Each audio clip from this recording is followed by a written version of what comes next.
Mateus capítulo 5, os versos 13 a 16, o texto bíblico diz assim: Vós sois o sal da terra. Ora, se o sal vier a ser insípido, como lhe restaurar o sabor? Para nada mais presta, senão para lançado fora, ser pisado pelos homens. Pois sois a luz do mundo. Não se pode esconder a cidade edificada sobre um monte, nem se acende uma candeia para colocá-la debaixo do alqueire, mas no velador, e alumia a todos os que se encontram na casa. Assim brilhe também a vossa luz diante dos homens, para que vejam as vossas boas obras e glorifiquem a vosso Pai que está nos céus. Vamos orar. Ó Deus amado e bendito, queremos exaltar, ó Deus, a Tua majestade, agradecer o privilégio de estarmos reunidos nesta noite do dia do Senhor, mais uma vez, para prestar culto ao Teu nome. Gratos pelo que o Senhor tem feito em nossas vidas e gratos porque temos plena convicção de que o Senhor continua a falar conosco e a tratar o nosso coração por meio da Tua palavra, que neste momento foi lida e que será pregada. Que o Senhor, ó Deus Santo, dê, ó Deus, a nós a bênção de ouvir nesta noite a Tua voz para a Tua própria glória, em nome de Jesus. Amém. Meus irmãos, há uns domingos atrás, pregando ainda no Evangelho de João, eu fiz menção à questão do crescimento evangélico no Brasil e da projeção que tem sido feita pelo IBGE, mostrando que daqui a alguns anos o número de protestantes, de crentes evangélicos, será pela primeira vez maior do que o número de crentes católicos romanos no nosso país, no Brasil. Mas a despeito de todo esse crescimento, é possível olhar e perceber que existe grande confusão dentro desse arraial evangélico. Muitos cristãos, por exemplo, que antigamente faziam questão de caminhar numa contracultura, renunciando àquilo que se dizia de forma bem grosseira, era coisa do mundo, por vezes tem sido recebida dentro da igreja e vivida como nunca se foi visto na igreja. Eu me lembro que quando eu converti, lá pelo ano de 93, essa expressão era bastante comum, ela até me incomodava bastante, quando as pessoas falavam em algumas coisas do mundo, e dizia, você escuta música do mundo, você faz não sei o que do mundo, e essa expressão do mundo marcava bastante essa ideia cristã, de que nós somos diferentes daquilo que este mundo faz. Por mais que eu tenha cá as minhas críticas a muito daquilo que era feito, né, nesse processo, tinha-se uma preocupação de fato de não absorver valores que não eram nossos. Mas hoje, por vezes, o que você tem é um esforço bastante grande para que as igrejas se tornem bem parecidas com aquilo que você tem aí fora. Para que as barreiras sejam quebradas, para que as pessoas venham para a igreja e não sintam tanto impacto assim. Possivelmente, um movimento que começa nos Estados Unidos, que é chamado de sensível aos interessados, tenha contribuído bastante com isso, que era um movimento que dizia que as pessoas que vêm à igreja, elas precisam se sentir confortáveis. Portanto, você começa a evitar termos que possa deixar os pecadores desconfortáveis. Ou cerimônias, como é que nós vamos ter nessa noite da ceia do Senhor, que possam dar a entender que aqueles que estão junto conosco não são bem-vindos, porque eles não são chamados a participar da ceia do Senhor. Então vai se eliminando tudo aquilo que possa causar certo desconforto nas pessoas que se aproximam da igreja. E o resultado tem sido um crescimento exponencial do número dos que dizem evangélicos, tem sido comprovado censo após censo, mas com uma característica interessante: as igrejas crescem, a sociedade não muda.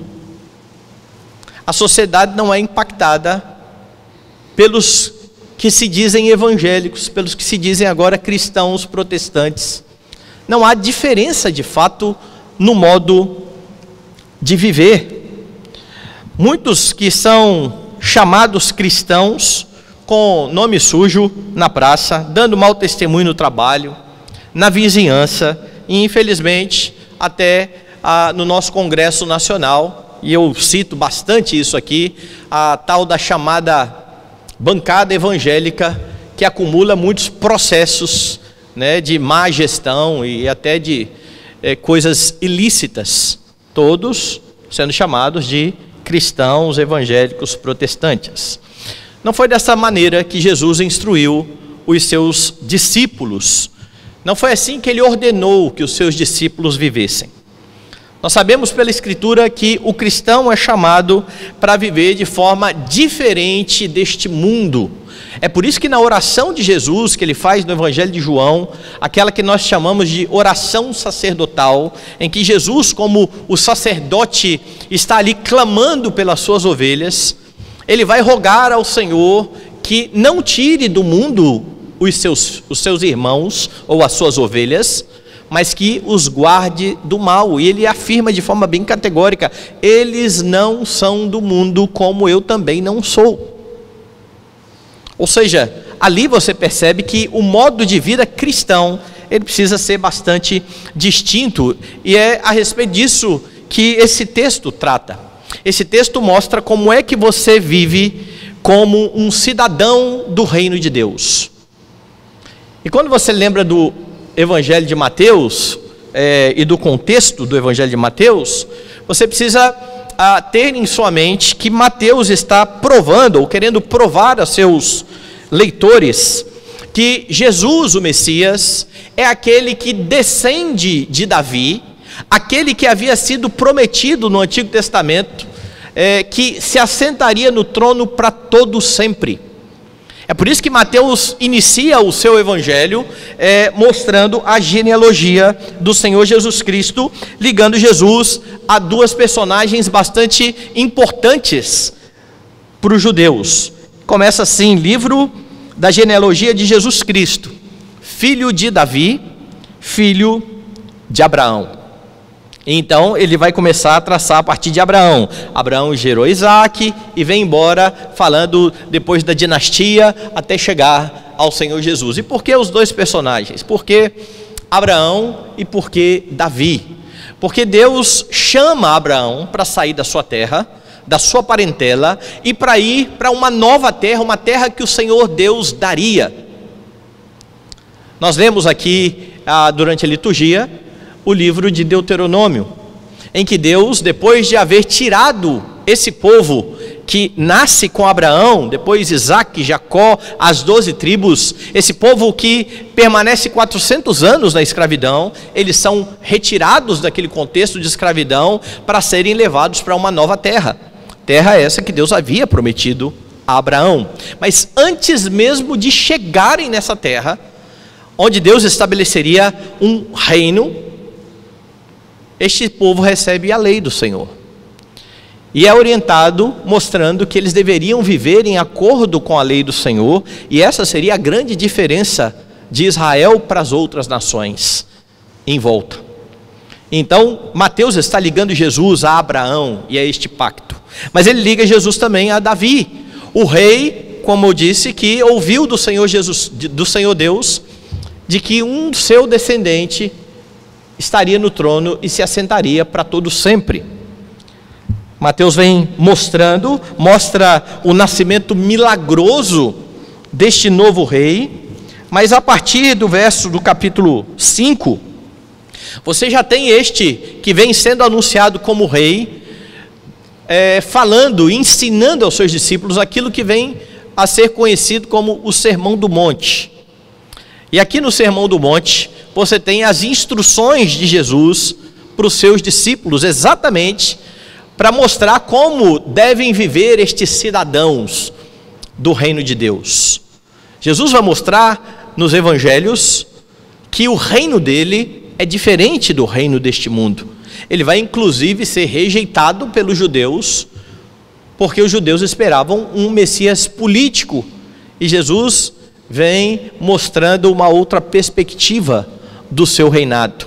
É aqui então, no Sermão do Monte, que estão os versículos que nós lemos nessa noite, em que o Senhor Jesus Cristo é bem categórico e usa duas figuras aqui como comparação para os seus discípulos.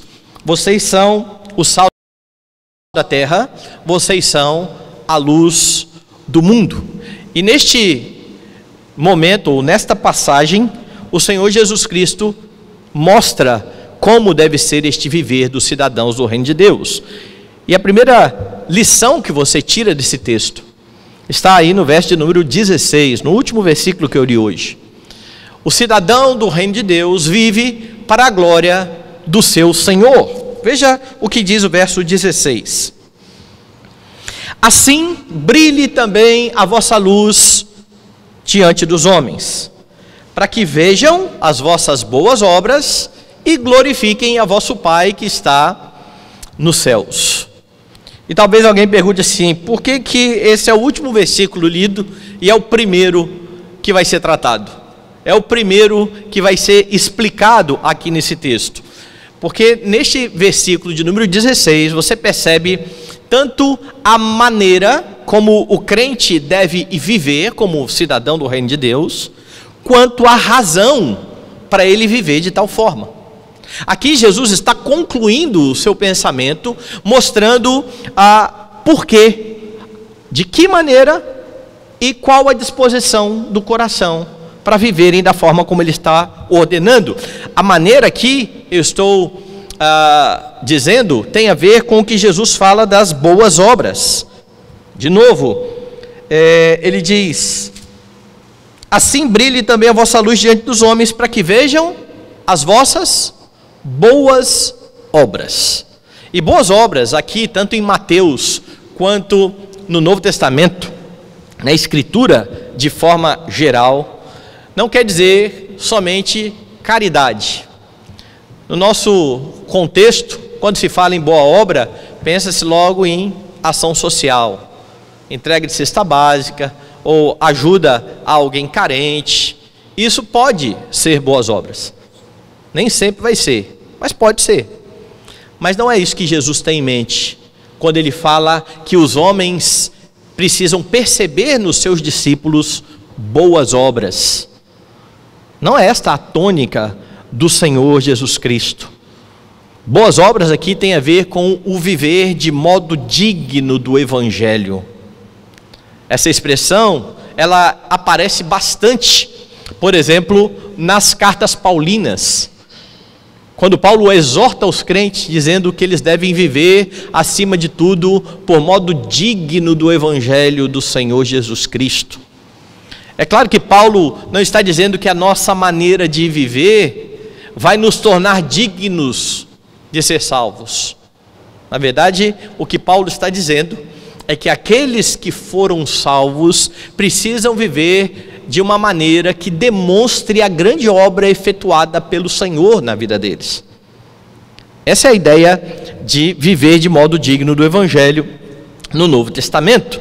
E se você voltar aí um pouquinho a página da sua Bíblia, veja que o Sermão do Monte começa do versículo 1 até o versículo de número 12, com aquilo que nós conhecemos como bem-aventuranças. Eu não vou ler todas as bem-aventuranças aqui, nós conhecemos muito bem, mas há alguns crentes que confundem as bem-aventuranças aqui, achando que Jesus está traçando características que cada crente vai ter uma, como fazem em relação aos dons espirituais. Quando a Bíblia fala de dons espirituais, ela mostra que nem todo crente possui todos os dons. Os dons são diversos, o Espírito é o mesmo. É por isso que você vai ter uma diversidade de dons na igreja.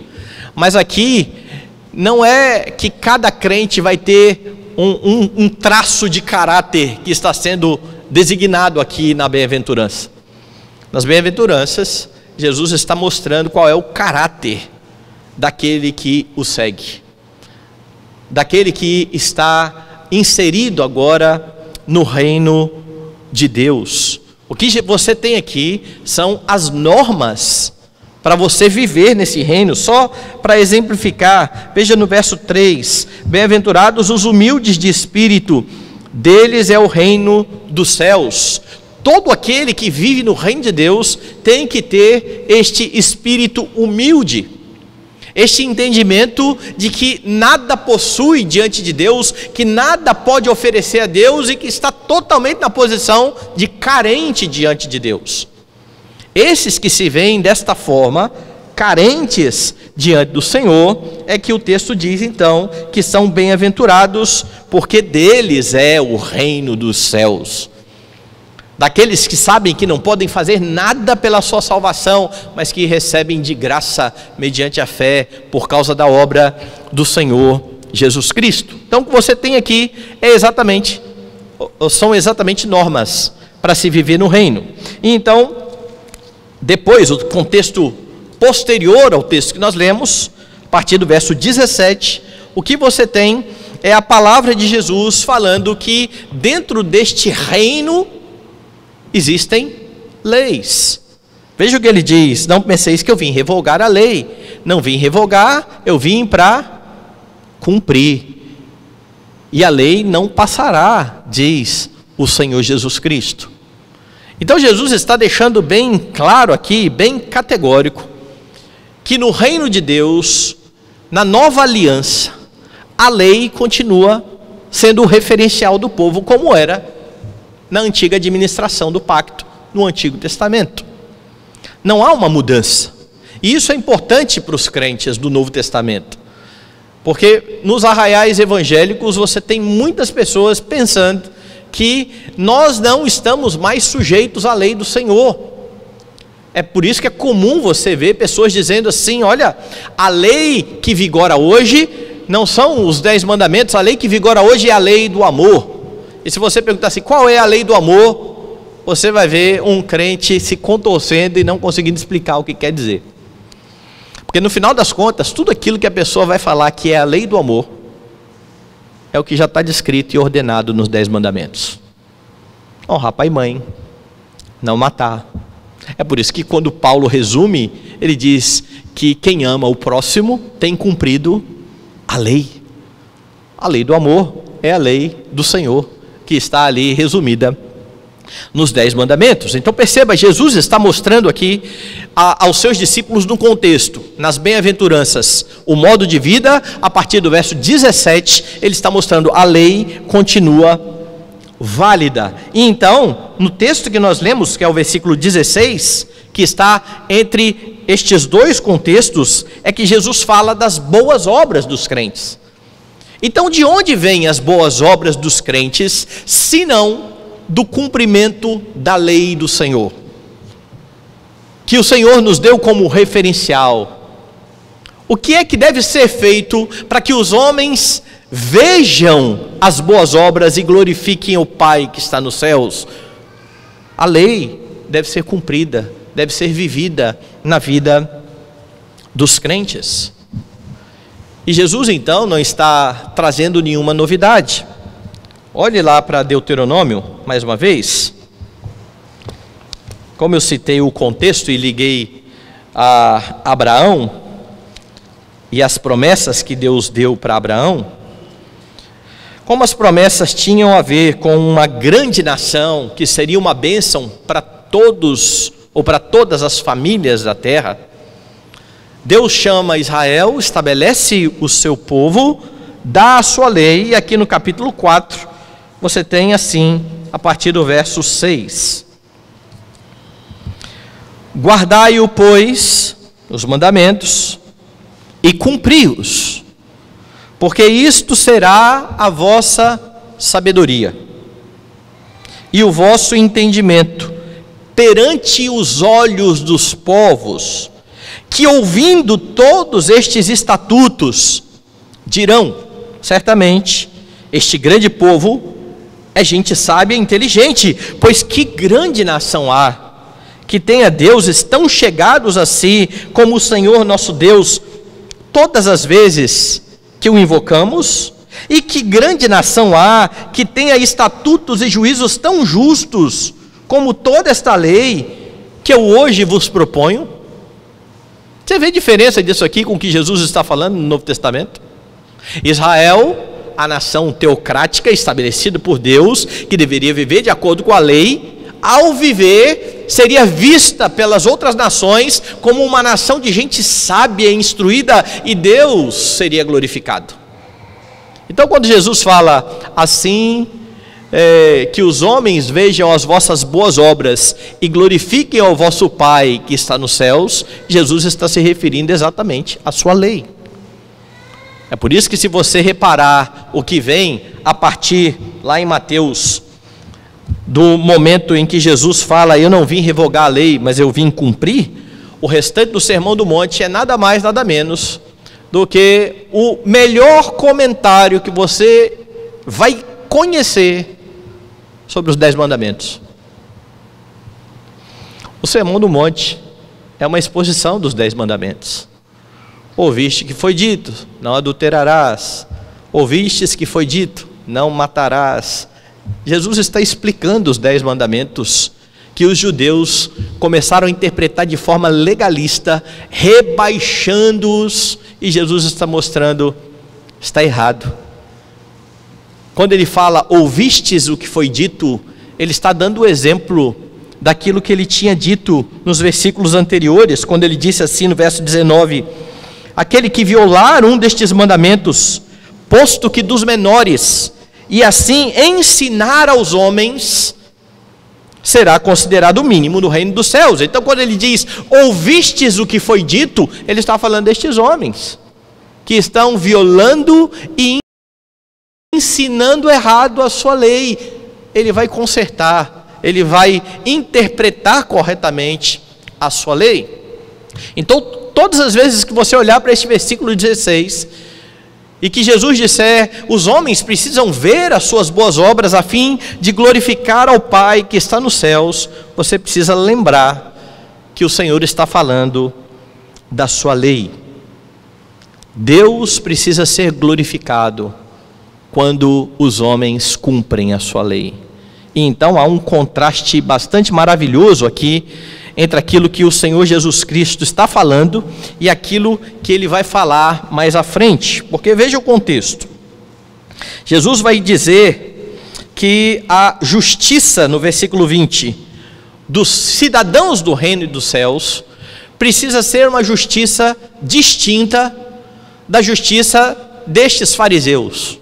Veja só, porque vos digo que se a vossa justiça não exceder em muito a dos escribas e fariseus, jamais entrareis no reino dos céus. Então o que Jesus está colocando aqui existem 2 tipos de justiça. Existe a justiça do fariseu e existe a justiça do reino dos céus. A justiça do reino dos céus, ela é infinitamente superior. E qual é a diferença?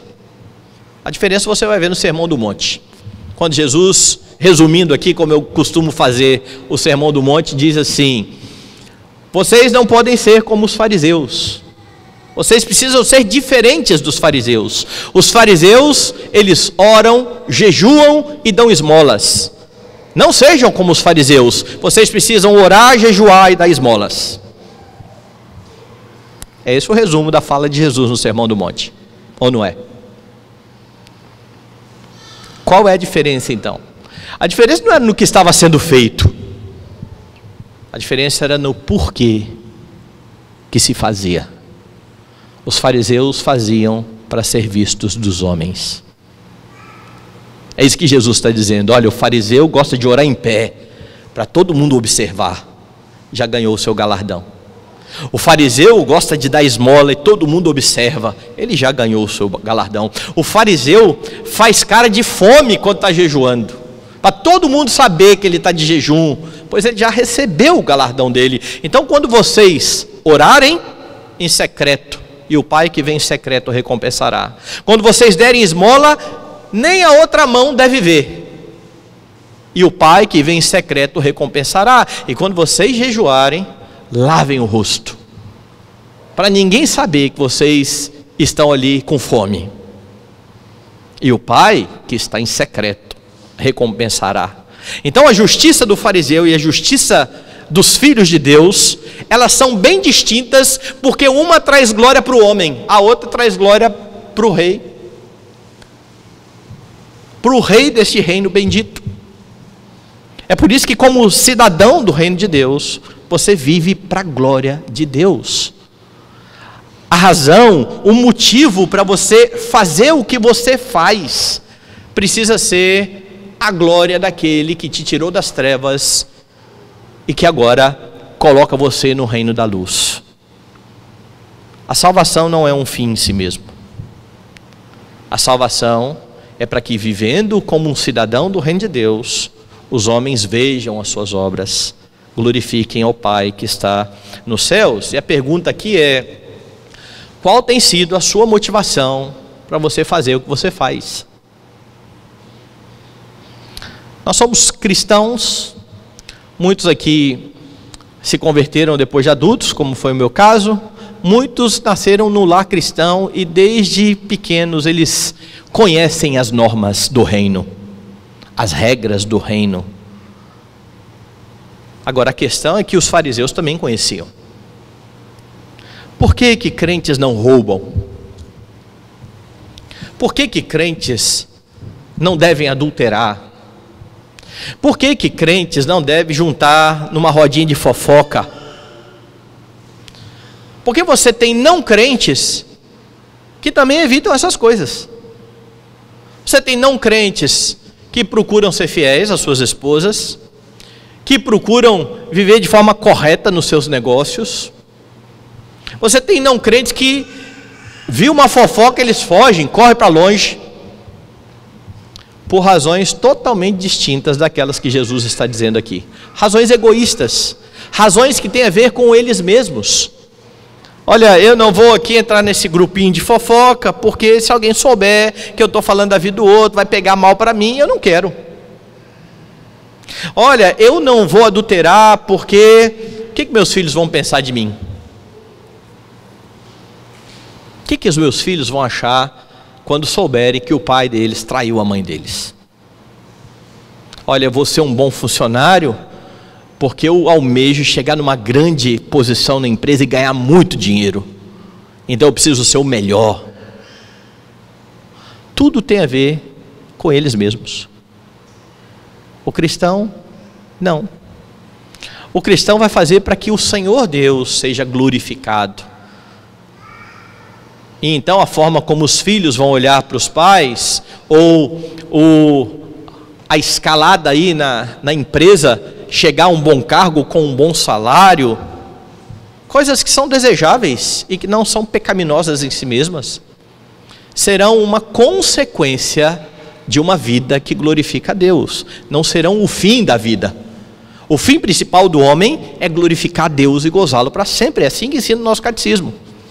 O fim principal do homem não é ele ser o melhor médico, não é ele ser o prêmio Nobel da paz, não é ele ser o melhor pai da cidade, não é ele ser o melhor presbítero da igreja, não é ele ser o pastor mais conhecido. O fim principal do homem é glorificar a Deus e gozá-lo para sempre.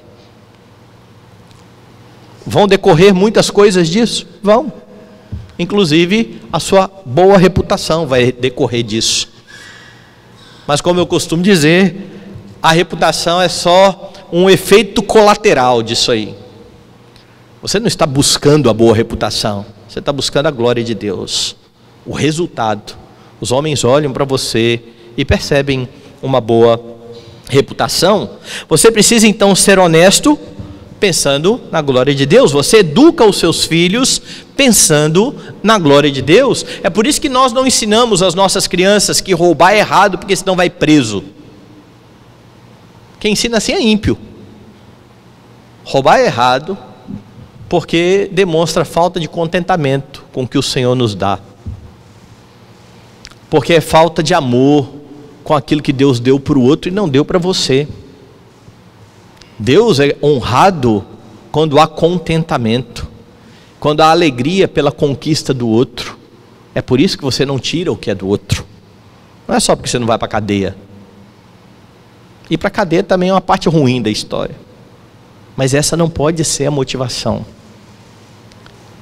A fim de viver para a glória de Deus como cidadão do reino, você tem que fazer todas as coisas para a glória de Deus. E então você tem 2 exemplos disso aqui no texto. Jesus mostra que os seus discípulos precisam fazer isso, glorificar a Deus, enquanto eles vivem para conservar a sociedade onde eles estão. Veja o verso 13. Vós sois o sal da terra. Ora, se o sal vier a ser insípido, como lhe restaurar o sabor? Para nada mais presta, senão para lançado fora, ser pisado dos homens. O sal é uma substância, nós sabemos, com várias características. E por causa disso, isso já foi ensejo para a interpretação desse texto das mais variadas formas. Eu já vi gente falando assim, ser sal da terra significa que o crente é aquele que dá sabor. Não é essa figura que Jesus está usando aqui. E nós sabemos que o sal dá sabor. Mas não é sobre dar sabor que Jesus está falando. Eu já vi gente dizendo assim, não, o sal é usado porque ele é branco, ele é branquinho, então tem a ver com a santidade. Qual o sal que é branquinho? O da sua cozinha lá, o refinado. Esse é branquinho. Você já viu o sal quando é extraído? Tem brancura nenhuma.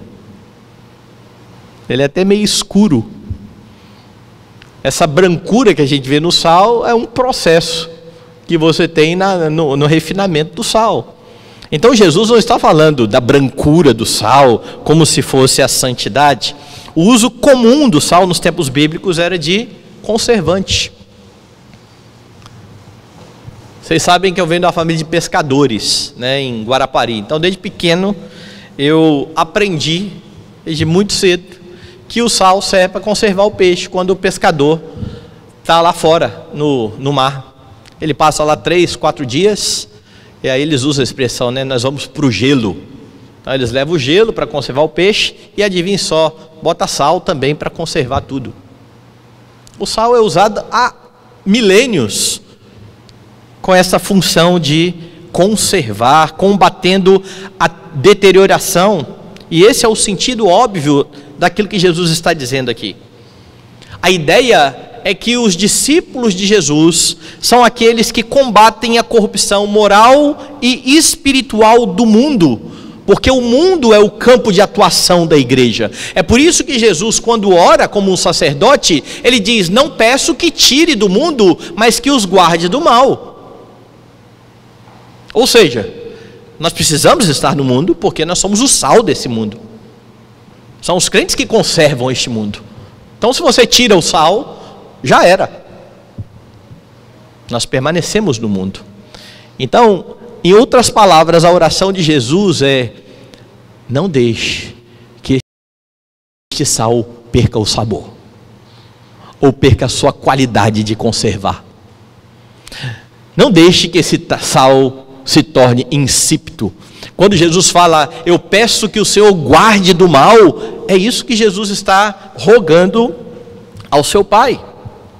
Há uma falsa ideia de que o que glorifica a Deus é somente aquilo que está ligado à esfera eclesiástica, o que você faz na igreja. Então, quando é que você glorifica a Deus? Domingo, quando você vai na escola dominical, quando você canta, quando você tem alguma função dentro do corpo de Cristo, ligada diretamente ao que nós fazemos aqui. E quando você olha para o texto, você vai ver que é muito mais do que isso. Fica claro aqui que você deve agir como um conservante em todas as esferas.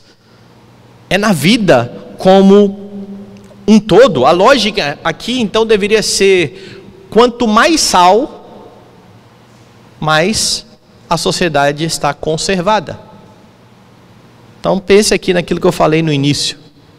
Se você tem um número de crentes crescendo a cada dia, e ao mesmo tempo você não tem uma redução do mal na sociedade, o que você tem é um avanço ainda maior do mal, esse sal está servindo ao propósito que ele deveria servir?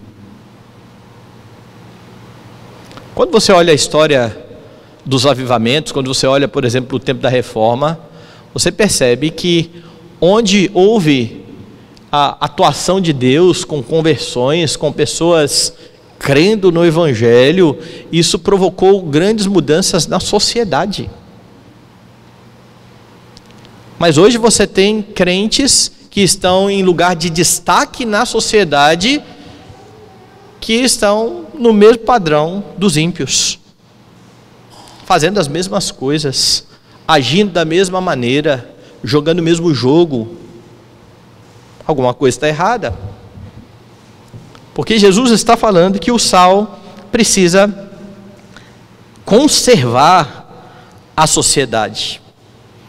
Crentes assumindo a forma de pensar do mundo, achando normal acolher no seu coração princípios que vão contra a palavra de Deus. É por isso que isso torna ainda mais urgente a exortação de Jesus aqui nesse texto, quando ele diz: olha, vocês são o sal da terra, mas se o sal perder a sua função, ele não serve para mais nada, senão para ser pisado pelos homens. E aqui então é uma acusação direta aos escribas e fariseus.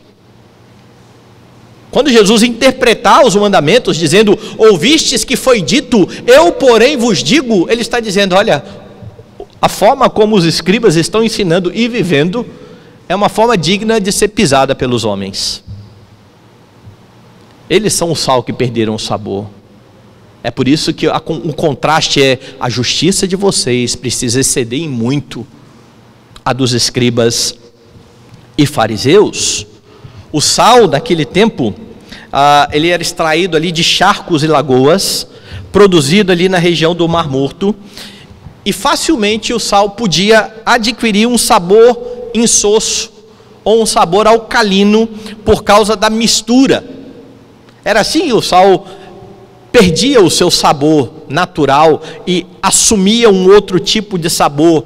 Então a ideia de Jesus aqui é que cristãos conservam e não se deixam influenciar. Se você quiser a mesma ideia que está sendo dita aqui por Jesus, você vai ter Paulo, quando ele termina de explicar a obra de salvação na Epístola aos Romanos, depois dos 11 primeiros capítulos, e então ele diz aos crentes: rogo-vos, irmãos, pelas misericórdias de Deus, que apresenteis o vosso corpo por sacrifício vivo, santo, agradável a Deus, que é o vosso culto racional, e não vos conformeis com este século. Transformai-vos pela renovação da vossa mente. O que Paulo está dizendo? Não se deixem amoldar por esse mundo. O que Jesus está dizendo? Não tomem o sabor desse mundo. Não se misturem com este mundo. Porque quando os crentes começam a assumir os valores desse mundo, eles não vão glorificar o Pai que está nos céus. Então as palavras de Jesus são bastante duras, mas verdadeiras. Porque sal insosso não presta para mais nada. Como é que você tem atuado na sua vida cristã? Como é que tem sido o seu testemunho? Como é que tem sido a sua atuação como sal? É um exemplo bobo, que eu sempre dou e eu vou dar de novo. No seu círculo de amizades, na sua firma, você está lá cheio de pessoas não crentes, piadas imorais vão sendo contadas. Hoje elas são zapeadas, né? Vai pelo WhatsApp. Chegam em você e param? Ou você dá continuidade a isso?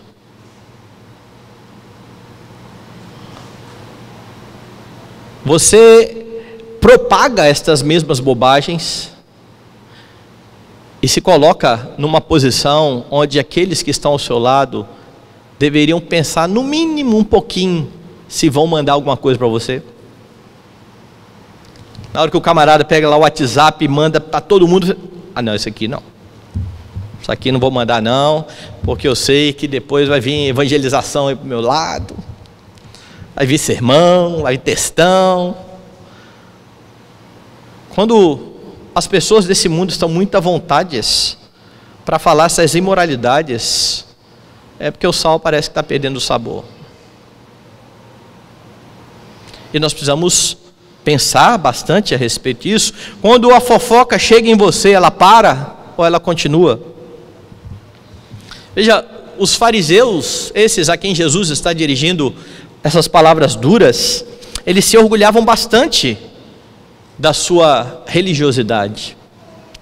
Na prática, era uma religião vã, vazia, que não dava glória a Deus. E nós que condenamos os fariseus ao ler o Novo Testamento, precisamos ter muito cuidado, irmãos, para não repetir o mesmo erro. A igreja cristã é uma igreja conservadora, o melhor sentido da palavra aqui, não nesse sentido político que o pessoal está usando aí, mas no sentido correto e bíblico. Só que conservador hoje virou quase um palavrão. Conservador, Deus me livre. Conservador dá a ideia de um retrógrado, certo? Agora os crentes contribuíram muito para isso. Porque perceba bem, nós estamos começando hoje um novo governo. Como eu disse pela manhã, crentes estão desesperados. E só se desespera quem esquece que o Rei do Universo está sentado no trono. Quem é o presidente do Brasil diante do Rei do Universo? Quem é o presidente dos países vizinhos diante do Rei do Universo? Quem é o presidente da China, dos Estados Unidos, diante do Rei do Universo? Ainda que todas essas nações se ajuntassem contra o Rei do Universo, sabe o que aconteceria? Você não precisa imaginar. O Salmo 2 diz: o Senhor ri deles, o Senhor zomba deles, e ao seu tempo o Senhor dará a paga. Você não precisa se preocupar com isso. Mas eu quero que você pense um pouquinho mais atrás, não nessa tristeza que está assolando os crentes. Eu quero que você pense um pouco antes. Crentes estão apostando num programa político para mudar o Brasil, ao mesmo tempo em que não falam sobre o Rei soberano, que transforma corações. Corações transformados transformariam uma nação. Política. Pode deixar um pouquinho melhor, um pouquinho pior, ou muito pior, mas lembre que isso passa. Quanto tempo nós vamos viver? Ah, mas temos os nossos filhos. Ok, quanto tempo os nossos filhos vão viver? Pega aí alguém que vive 80 anos, e o filho vive 80 anos, e o neto vive 80 anos. 240 anos é muito tempo. Você sabe o que são 240 anos diante da eternidade? Faça a conta, que de vez em quando o pessoal se propõe a fazer aí. Pega a eternidade e diminua 240. Quanto é que você tem no final? Você tem a eternidade. Nós estamos preocupados com o aqui e agora e tentando propor mudanças políticas no aqui e agora, enquanto nós somos cidadãos de um reino em que o rei diz que a mudança vem pelo coração, um coração transformado, que dá ouvidos à lei e que vive em acordo com a lei para a glória de Deus. Isso transforma. Então, se os crentes gastassem mais tempo proclamando o seu rei, em vez de proclamar os programas políticos, talvez as coisas fossem diferentes. Nós precisamos ter muito cuidado nesses próximos 4 anos, e a minha oração tem sido para que a igreja do Senhor seja de fato sal e luz, e no meio de um monte de gente desesperada por não saber o que vai acontecer com a nação, a igreja aponte para o rei. Mas se a igreja está desesperada, quem que vai apontar para o rei? Que rei é esse que os súditos estão morrendo de medo?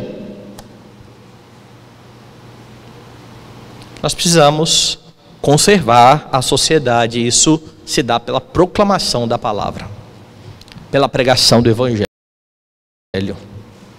Vidas se rendendo ao Senhor Jesus Cristo.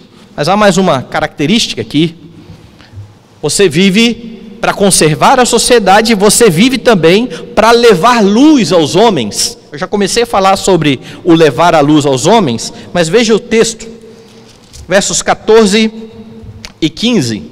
Vós sois a luz do mundo, não se pode esconder a cidade edificada sobre o monte, nem se acende uma candeia para colocá-la debaixo do alqueire, mas no velador, e alumia a todos os que se encontram na casa.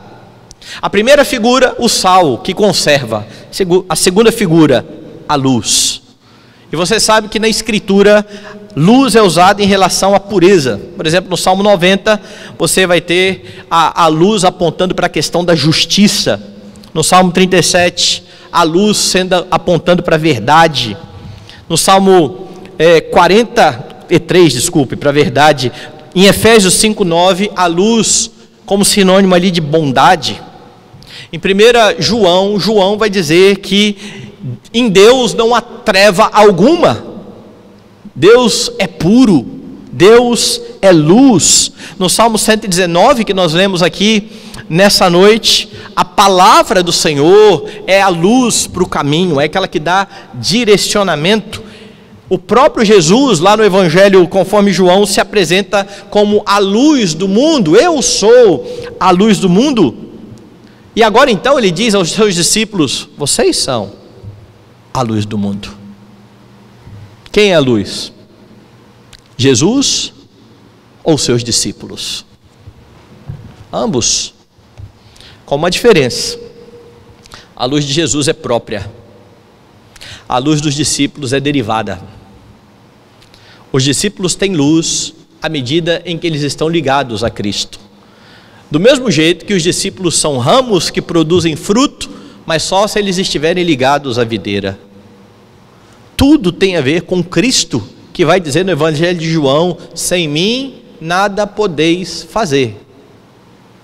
Mas ligados a Cristo, aquele que é a luz do mundo, os discípulos agora são chamados para irradiar a luz do Senhor. E o contraste estabelecido aqui por Jesus tem a ver com a ação negativa do sal, no sentido de que ela breca o avanço da corrupção, com a ação positiva da luz, da ideia de que agora você indica ao mundo o caminho que ele deve andar. A ideia é que não basta simplesmente refrear o mal, você precisa apontar para o caminho. O padrão é o padrão que Paulo estabelece em Efésios. Ele não diz só pare de pecar, ele diz: aquele que furtava, não furte mais. Não parou por aí. Antes, trabalhe com as próprias mãos para ter como acudir ao necessitado. Eu gosto muito de quando Jay Adams fala que um ladrão não deixa de ser ladrão porque ele está preso. Está preso, ele não tem mais condição de roubar. Ele deixou de ser ladrão? Não deixou. Ele agora é um ladrão preso. O ladrão deixa de ser ladrão quando ele para de roubar, para de tirar o que é dos outros, começa a trabalhar com as próprias mãos, pega do que é dele e acode o necessitado. Aí ele deixa de ser ladrão. Você sempre tira um pecado e coloca uma virtude no lugar. É esse o padrão do Evangelho. É por isso que Jesus está dizendo: como sal, vocês refreiem o mal. Como luz, vocês apontam o caminho que deve andar. Vocês apontam para aquele que é a verdadeira luz. Por isso a referência aqui a uma cidade edificada sobre o monte. As cidades antigas aqui, elas eram construídas, muitas delas com algumas pedras brancas, e quando elas estavam lá no alto do monte, elas refletiam à noite, traziam luz, e todo mundo de longe olhava e falava: ali tem uma cidade. Então o que Jesus está dizendo aqui, olha, não se pode esconder uma cidade que foi edificada sobre o monte. E ele dá mais um exemplo. Ele fala: não faz sentido você acender uma candeia e esconder a candeia aí debaixo de uma vasilha. Imagine que faltasse luz aqui agora. Então pega lá uma vela, alguém traz a vela, acende a vela, coloca aqui no púlpito e tapa a vela. Qual a função da vela? Nenhuma. Você tirou a função da vela. Jesus está dizendo, não tem sentido algum fazer isso. Vocês precisam ser essa luz vista por todos os homens. E mais uma vez você tem aquilo que o Antigo Testamento vem anunciando. Abra aí a sua Bíblia em Isaías. E por meio do profeta Isaías, lá no capítulo 49, veja o anúncio do Messias como sendo a luz dos gentios. Capítulo 49, verso 3. E me disse, tu és o meu servo, és Israel, por quem hei de ser glorificado. Você já leu comigo Deuteronômio, você sabe que Deus seria glorificado por meio de Israel, à medida em que Israel vivesse de acordo com a lei. Agora, Deus está lembrando isso. Vocês são Israel, por meio de quem eu vou ser glorificado. Veja agora o verso 6. Sim, diz ele, pouco é seres o meu servo, para restaurares a tribo de Jacó e tornares a trazer os remanescentes de Israel. Também te dei como luz para os gentios, para seres a minha salvação até a extremidade da terra. Então você precisa lembrar da revelação do Antigo Testamento. Deus colocou Israel no Antigo Testamento para ser uma luz para os gentios, vivendo a lei, a fim de que os gentios fossem até Israel para conhecer a Deus. E Israel falhou. Quem é que cumpre a missão de Israel? O Senhor Jesus Cristo. É Ele que agora diz, enquanto eu sou do mundo, estou no mundo, eu sou a luz do mundo. É por isso que Ele diz que quando Ele fosse levantado na cruz, Ele iria atrair todos a Ele mesmo. Mas Ele ascende aos céus e deixa os seus discípulos e diz, e vocês são a luz do mundo. E a igreja cumpre aquilo que Israel não cumpriu. A igreja vive espalhando essa luz e mostrando aos homens que há um caminho para a salvação, que é o Senhor Jesus Cristo. São os seus discípulos que vão cumprir a missão que foi dada ao povo do Antigo Testamento. Então você pode ser luz, porque você está sob a autoridade daquele que é luz do mundo. Jesus não está dando uma tarefa impossível aos seus discípulos. Pelo contrário, Ele está capacitando os seus discípulos, dando um novo coração, para que agora eles vivam em conformidade com a lei que Tiago chama de lei da perfeita liberdade. É por isso que você não pode conceber a ideia de um cristão anônimo. Ele é cristão, mas ninguém sabe que ele é cristão, porque ele é cristão na igreja. No trabalho dele, o pessoal não tem a mínima ideia. E a depender do testemunho e da forma como ele lida com o trabalho dele, aí que ninguém vai saber mesmo. Porque faz as mesmas falcatruas, faz corpo mole como todo mundo, peca o tempo todo. Crentes não podem ser anônimos, porque eles são chamados para ser embaixadores do Rei. Eles são chamados para ser uma luz que não pode ser colocada debaixo de uma tigela. Você deve então influenciar pregando a palavra de Deus, porque é assim que crentes anunciam e mostram o caminho. Não é só vivendo de forma correta, é anunciando. Aquela história de pregue o evangelho e, se necessário, use palavras, está errada. Como eu costumo brincar, o equivalente a isso seria: faça gelo e, se necessário, use água. Tem o menor sentido. O evangelho é proclamado, ele é pregado. A palavra de Deus é proposicional. Você vive de acordo com a palavra e você anuncia aos homens o porquê que você vive desse jeito. E os chama então ao arrependimento. Como é que deve ser a vida daqueles que são chamados a ser cidadãos do reino de Deus? Eles devem viver para a glória de Deus. E esse viver consiste em colocar em prática a lei do Senhor e assim conservar a sociedade, levando luz aos homens, proclamando a bendita e suficiente palavra de Deus. É imperativo que os crentes vivam de forma distinta daqueles que estão fora da igreja. E quando eu falo isso, eu não estou falando necessariamente das atitudes, mas das razões. Por que que você faz o que você faz? A forma como você vive a sua vida é para que Deus seja glorificado ou é para que você seja beneficiado? Quando você vive para que Deus seja glorificado, você tem a promessa, desde o Antigo Testamento, de que quando você cumpre a lei, Deus te abençoa. Mas você não faz para isso. Você não faz para ser abençoado. Você faz a fim de que os homens vejam as suas boas obras e glorifiquem ao seu Pai que está nos céus. E se nós vivermos assim, meus irmãos, nós vamos repetir aquilo que acontecia na igreja primitiva. E o relato de Lucas em Atos é bastante interessante, porque ele diz que a igreja perseverava na doutrina dos apóstolos, no partir do pão, nas orações. Sabe qual era o resultado disso? Contando com a simpatia do povo. E enquanto isso, o Senhor ia acrescentando dia a dia os que iam sendo salvos. Sabe como que a igreja de Atos foi vista pelos homens?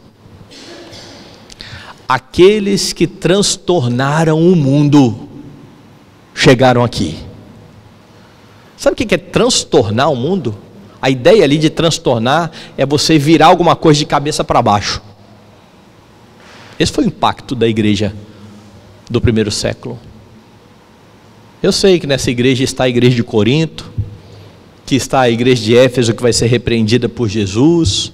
Eu sei, nós sabemos.